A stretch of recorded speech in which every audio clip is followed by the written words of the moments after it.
It's a bit of a story, the story of my life or my career, let's say. So I studied linguistics, Germanic philology, so Dutch and English. But I was always interested in ecology and also organic farming. So to become an organic farmer.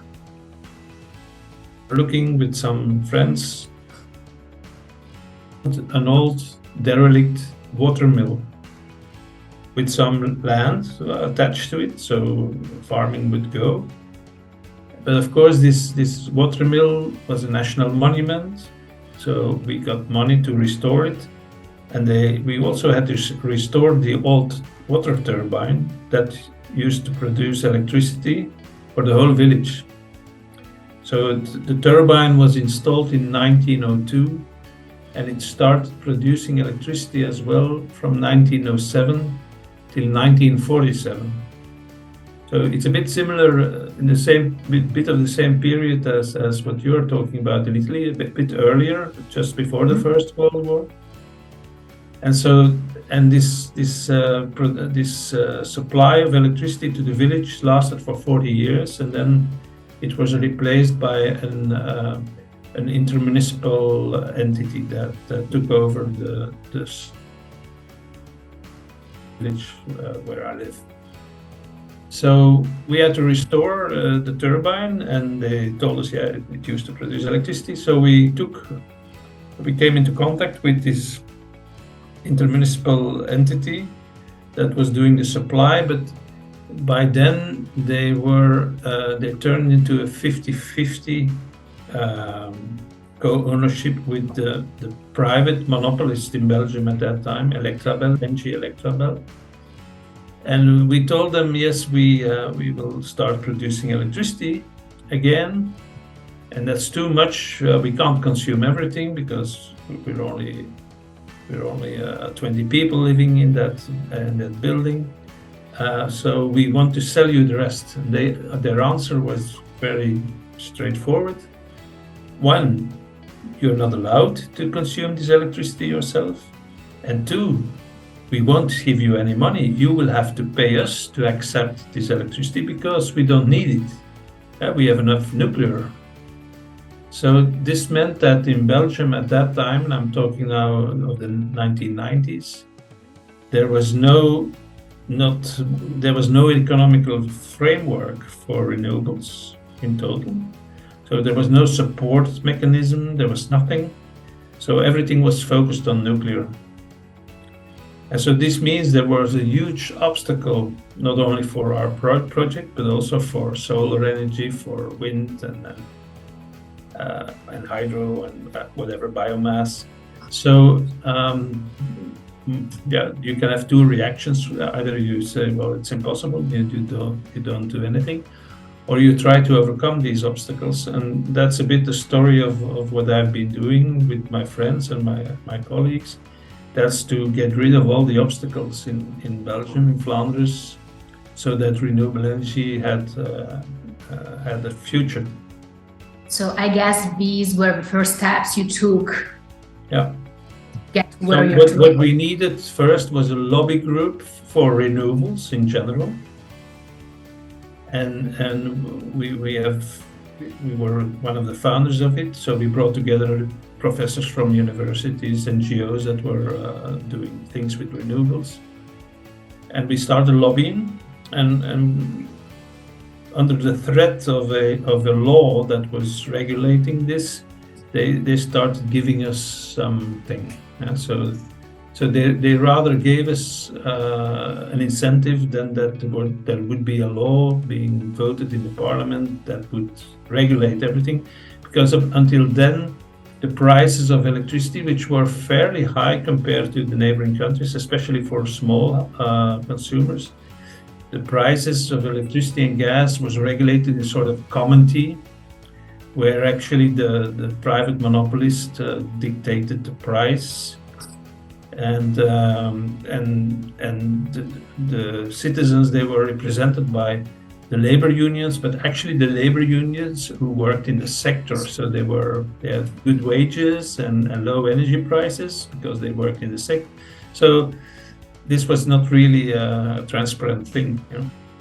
So we got a legal framework, and then we started. We discovered that we were not all alone, our cooperative. So we were created in 1991. We discovered in the Netherlands the Dutch wind cooperatives that were a bit older than us, because we speak the same language, so we had contacts, we could read what they were writing. And then the next step came when we came across a starting French green supplier, a cooperative in ERCOP in Paris. And we came into contact with them, and they immediately asked whether we could help them getting a bank guarantee for buying green electricity from their monopolist, EDF, because that was the only way to get started as a supplier. And we were able to, with our bank and with a small insurance company from France, we were able to get them this bank guarantee. And so that's where we got the idea. Maybe we could create a European federation of all these cooperatives. And we discovered more in Germany and in Italy and in France, and not in France, in Spain and in Portugal. Some of them were very old, like the one you're talking about, a century old. And others were very young, like most of them. And so that's we had our first meetings in 2008, and then in 2011 we thought we should create a federation, but finally the federation was created in 2013. Yeah. So in August we will be 10 years old. Yeah. I didn't tell you about my own cooperative, how big it is. Maybe I'll start with that. So actually I'm the president of REScoop.eu for my cooperative, EcoPower. So we started in 1991 with 10 people around the kitchen table. Now we almost have 70,000 members and about 65 million euro of equity. And we supply 1.7% of the Flemish households. That's about 55,000 households.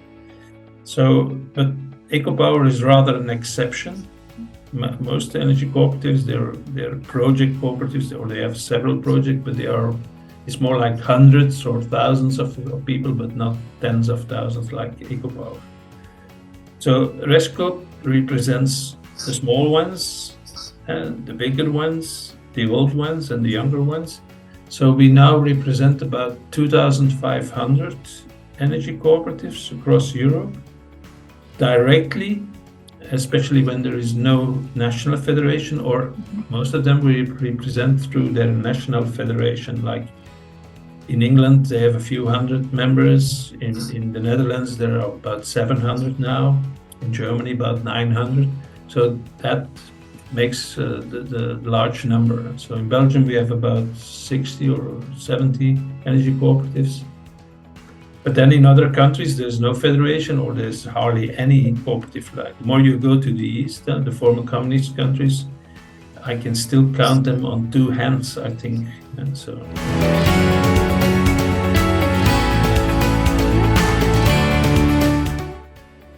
What we believe is that the energy transition will only succeed because it will be a huge change, and you know.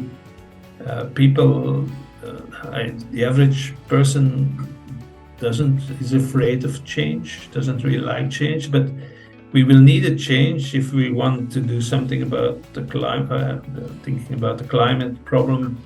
We will need to change drastically.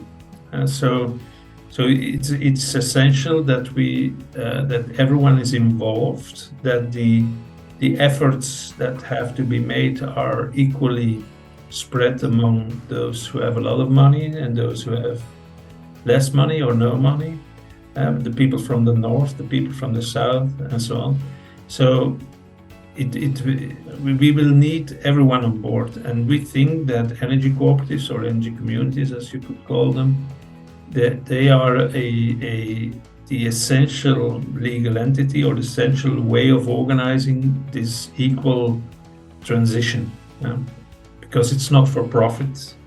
So once you build in profit making into the transition, I think it will go wrong.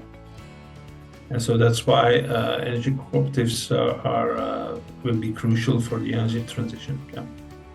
And this is linked to the ownership of production facilities. And so there's no use that a Danish big former state-owned company owns all the offshore across Europe, or that a Mitsubishi owns it, or an Australian pension fund. I'm talking about real players.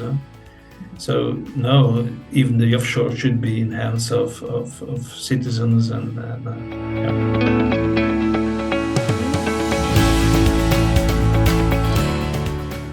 yeah. What is clear is that cooperatives they think on intergenerational, so they think on the long term, and so yes, indeed, we are concerned about the people that come behind us in 100 years, and